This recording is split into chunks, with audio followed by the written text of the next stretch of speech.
on AM 1480 WLEA, the Newsmaker Show. Here's Brian O'Neill. And good to have with us on this Monday morning on the phone. Stu Hornell, I should say. I almost said Steuben County Industrial Development Agency official Hornell IDA consultant. Shawn Hogan, who's also Steuben County Democrat chairman. Shawn, you wear a lot of hats even still, and thank you for joining us. Good morning, Brian. First, I want to thank Punxsutawney Phil for, being right this year with this great spring weather. You know, over the weekend, as the news was going on about Congressman Amo Houghton dying, thought of you, and you had a pretty good relationship with the congressman, didn't you, Shawn? Yeah, I mean, I certainly was mayor for a long time during Amo's tenure as congressman representing our district. And also I worked with him quite extensively on the Save Our District campaign. Remember when they did in 2010 they did the census, and then they did the reapportionment. In fact, it may have been 2000 when Amo was a leader in the Save Our District campaign, trying to keep the congressional district so we didn't lose the seat. Obviously, after each census, there is a reapportionment that's based on population. So Amo was successful in keeping our congressional seat, and I enjoyed working with him on that effort because it's important that our district has a congressional representative, be it either Democrat or Republican. So I got to know Amo quite well. Certainly he is a gentleman of all gentlemen, and a very compassionate and caring individual. He's a dying breed in the sense that he was a very moderate Republican, and he believed in bipartisanship and civility. He was someone we should all try to emulate because of his honesty and his commitment to decency and to the better quality of life for the people of this congressional district. So he certainly will be missed, even though he hasn't been a congressman for some time. The fact that he still held a deep love for the people of this district in his heart was always important, and I believe that his legacy will be, and hopefully will be, that other politicians will try to strive to be as good as Amo Houghton. You have an audio soundbite here from a newscast that was on WLEA back in early October of 2002. This is Amo Houghton giving the reason why he voted against going into Afghanistan in 2002. Decision at the wrong time is a bad decision, and I think that this is the wrong time. Our major objective is terrorism. We've got to go after that. We haven't finished up. We've got troops in 30 different countries in this world. We've got tremendous pressure in India and Pakistan. We've got tremendous pressure in the Arab world. And for us to go after Iraq at this particular time, it may be the right thing.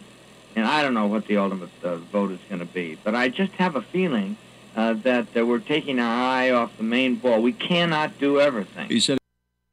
So there's Congressman Amo Houghton there on that issue. Talking with, did you want to comment on that, Shawn? Yeah, he was 100% right. Yeah. We did take our eye off the ball, and President Bush at the time fell prey to the same advisors that his father rejected. They had a policy of what they call preemption. They thought they could go into Iraq and set up a U.S. style democracy, and obviously they didn't put a lot of thought into it. They didn't take into account the sectarian violence that had been held in check by the dictator Saddam Hussein. and everything fell apart, and it has not been a success story, particularly for Iraq, with estimated 150 to 200,000 civilian deaths. So Amo was right at the time, and it was a flawed policy and a failed policy, and it's cost the lives of many brave American men and women, and also poor innocent Iraqi civilians. So Amo was right, and we're at a stage in history now that obviously his wisdom proves true. Shawn Hogan, on the coronavirus, what are your thoughts there as far as the way it's being handled and the coverage in the media? Well, first of all, I think that from a national perspective, that I think the president ought to back off and stop tweeting and be more forthcoming with the people of this country, and let his healthcare professionals be the face of our response. Don't contradict them. Don't put them in a position where they're afraid to say something that you may not agree with, Mr. President.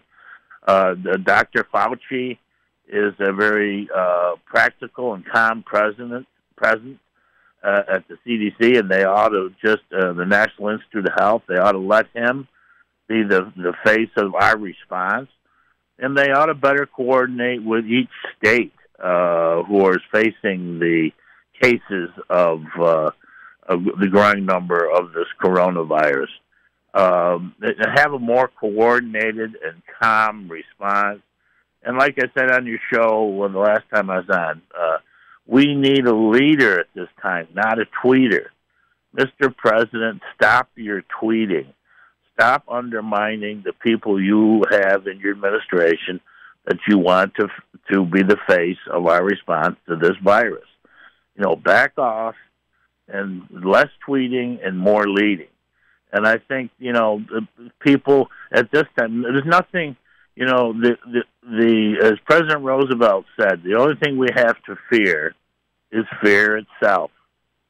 And we have to calm down, and hopefully that our political leadership will let the professional healthcare leaders of our country and our CDC and National Institute of Health, develop a response that will address the issue and calm the fears of the American people.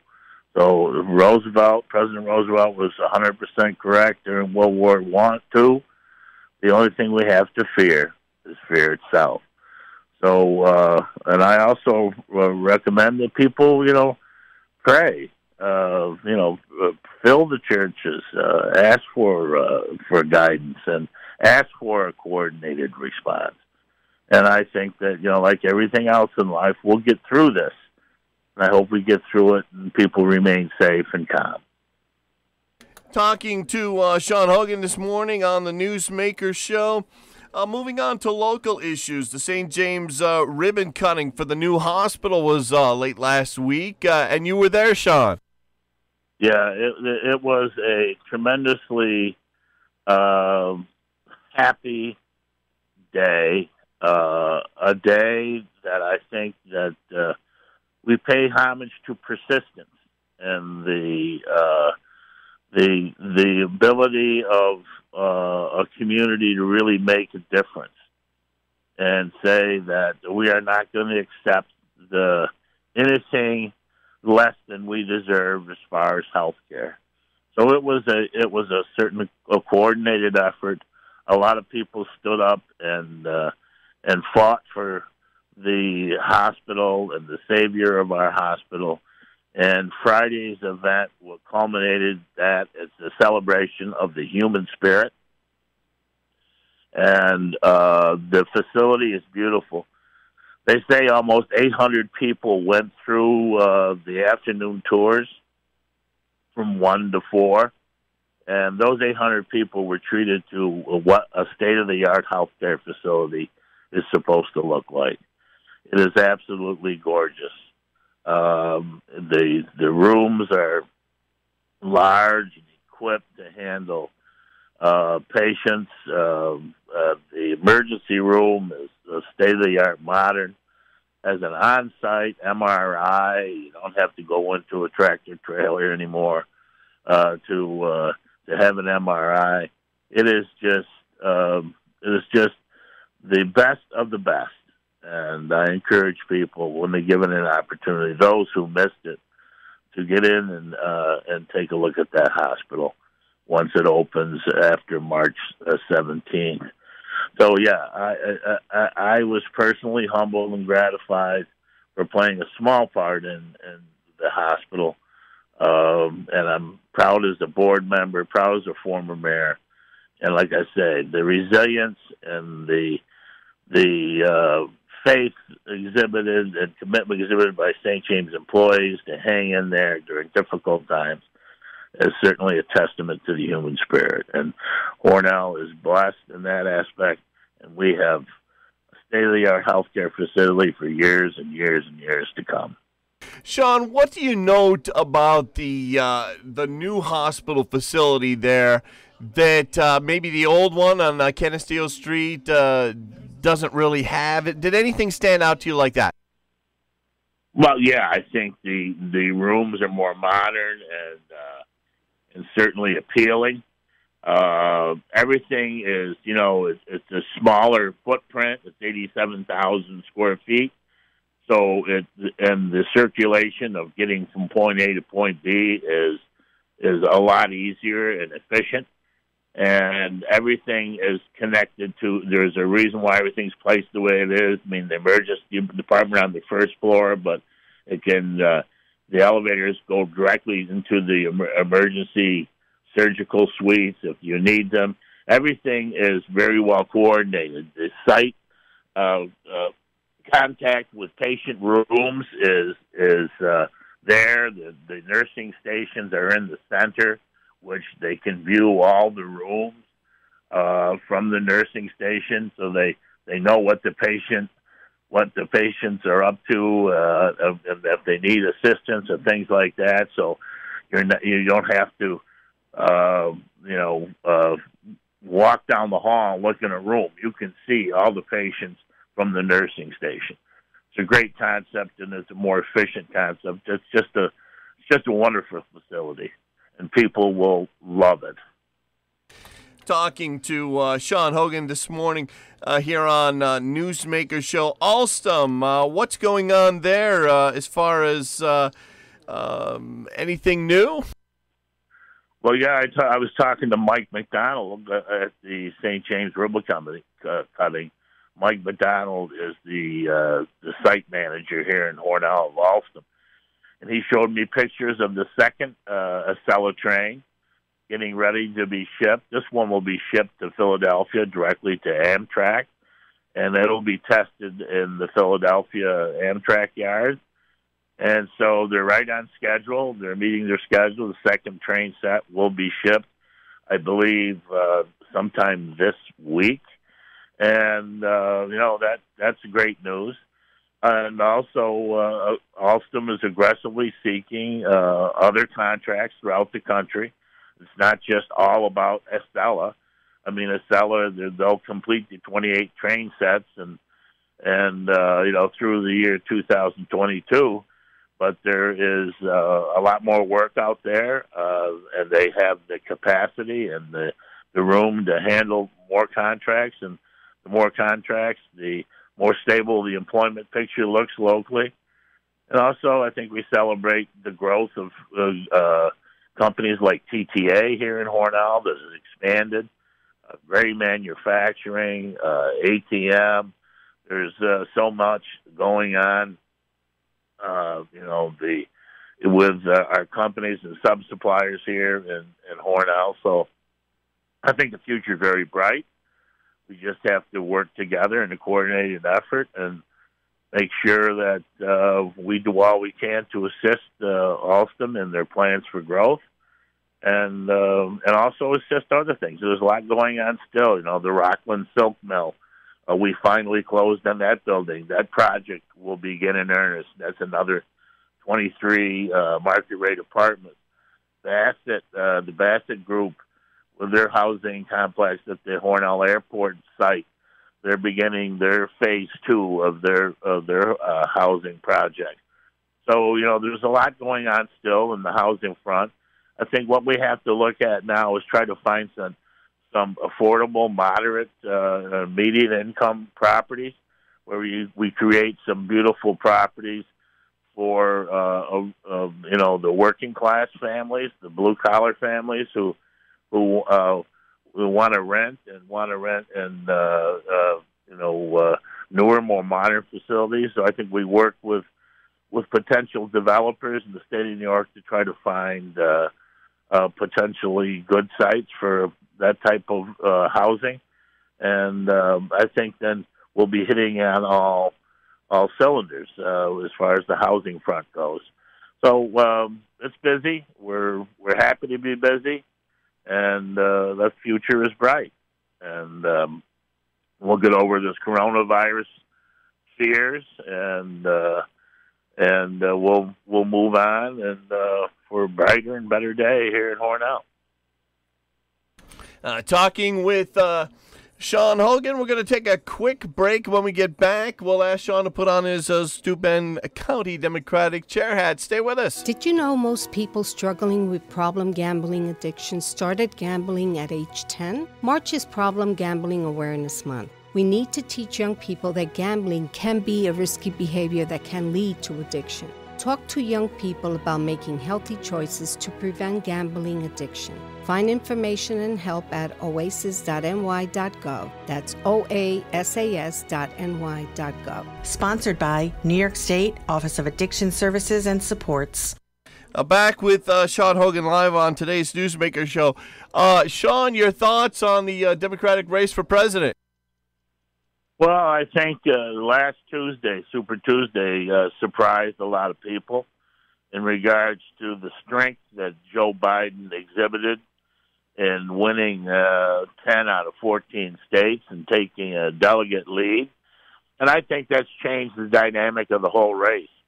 I think after tomorrow, when Biden shows strength again in the South by winning Mississippi, and also he'll show strength in the Iron Triangle area. I think he will handily win Michigan, and I think that'll effectively end any hope of Bernie Sanders getting the nomination for the Democratic Party.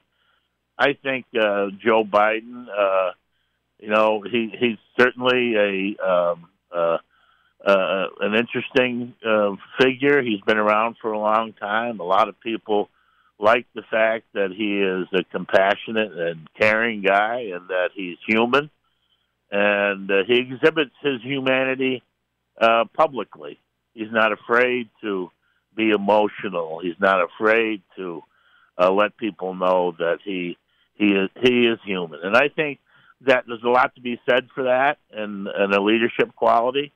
And I think maybe the time in American history we need that type of leadership. We need some stability and a sense of civility and a compassion, and not name calling and spiteful speech. So I'm certainly supporting Joe Biden, and I believe he is the right choice at the right time to ascend to leadership, the top leadership post in the United States today. Who do you think the vice presidential candidate will be? I think that definitely there will be come down between the choice of I think three of the women candidates that we're running. I think it will come down to either Kamala Harris, Amy Klobuchar, or Elizabeth Warren. And I believe all three of those would be excellent leaders. And I think it's the right thing to do, being that this is the International Month of the Women, and this was International Women's Day yesterday, that it's time and long since passed that we have a woman ascend to some of the top leadership posts in this country. And I certainly would support any one of those three woman candidates. And, I think that Joe Biden will will, after council, select one of those three. And I'm hoping and supporting the fact that he does. Do you think Hillary will have a role? Do you think she'll be appointed to anything? No, I don't. I think I read an article by, Friedman in the New York Times. Well, this is a good opportunity to pull together a cabinet called a lot like Lincoln did during the Civil War when they had a book titled recently, a bestseller, Team of Rivals. I think he can put together a great cabinet from some of the people that were run for that nomination, and also some of the people on the other side of the aisle. I think he should find a place for Mitt Romney in his administration if he's fortunate enough to win. And I think he should find a place for Cory Booker, Pete Buttigieg, any of those. So I look to Joe Biden, if he's successful, to pull together a cabinet rivaling the team of rivals that President Lincoln put together. Former foes that will work together across, ideological lines and political lines and lead America forward. With that, we have to leave it. I want to thank you so much, Shawn, for coming on today. Thank you, Brian, and enjoy the great weather. You too. Thanks a lot, Shawn.